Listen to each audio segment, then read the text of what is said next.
Emotional abuse can be incredibly damaging, increasing a person's chances of developing depression and anxiety, sometimes for decades after the fact.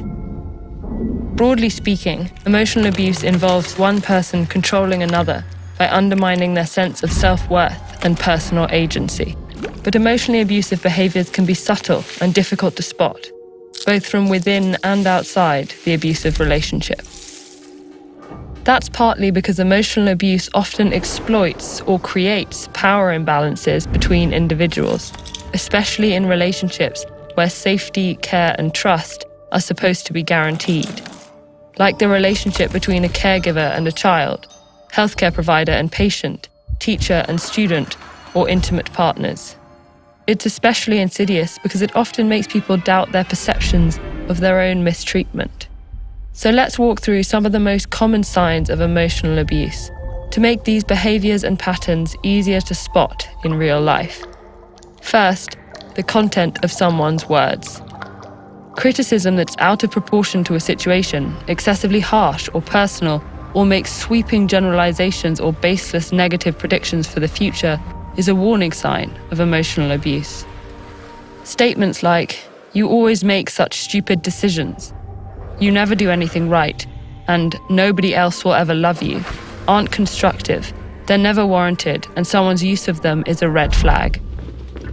Second, tone and non-verbal cues. Yelling, ignoring, and showing contempt through body language are all ways to degrade someone. Dismissive behaviours like eye-rolling, glaring, or refusal to make eye contact, along with refusing to speak to someone or acknowledge their presence, sometimes called the silent treatment, can all feature in patterns of emotional abuse. These behaviours can painfully transform the meaning of spoken statements that might otherwise seem benign. Third, how someone reacts to being told they've said or done something hurtful can give important insight. Do they apologise sincerely and act differently in the future? Or do they dismiss and minimise the pain they've caused? It's common for abusers to try to undermine their target's perceptions of events. This is sometimes referred to as gaslighting, following up demeaning, humiliating, or threatening remarks with comments that dismiss the impact of those remarks, like, "I'm just trying to help you improve yourself, you should be grateful," or "It's really you that's selfish and manipulative, you're hurting me," are examples of this behaviour. Lastly, when someone directs any of these behaviours at you, take note of whether this is part of a pattern of behaviour from them. A one-time incident of name-calling or a demeaning insult might not be emotional abuse, while repetition over time can have a much more serious impact. Both frequency, how often these behaviours occur in a given period of time, and duration, how long they last, whether days or years, can contribute to the severity of the abuse. It's also important to remember that abusers rarely engage in abusive behaviours 100% of the time. Moments of kindness or calm don't invalidate moments of abuse, but are actually part of the cycle of emotional manipulation.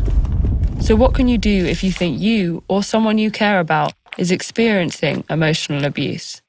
Maintaining interpersonal ties with people other than the abuser is crucial, as abusers often try to isolate their targets from others close to them. If you think you might be experiencing emotional abuse, consider sharing your experiences with a trusted friend or relative to get outside support. Or you can seek local or national confidential advocacy centres that can provide helpful resources. And if you think someone you know is being emotionally abused, check in with them. Let them know you're thinking of them and that you're ready to listen whenever they'd like to share. While emotional abusers may convince people that they deserve to be mistreated, nobody does. Everyone deserves kindness and respect.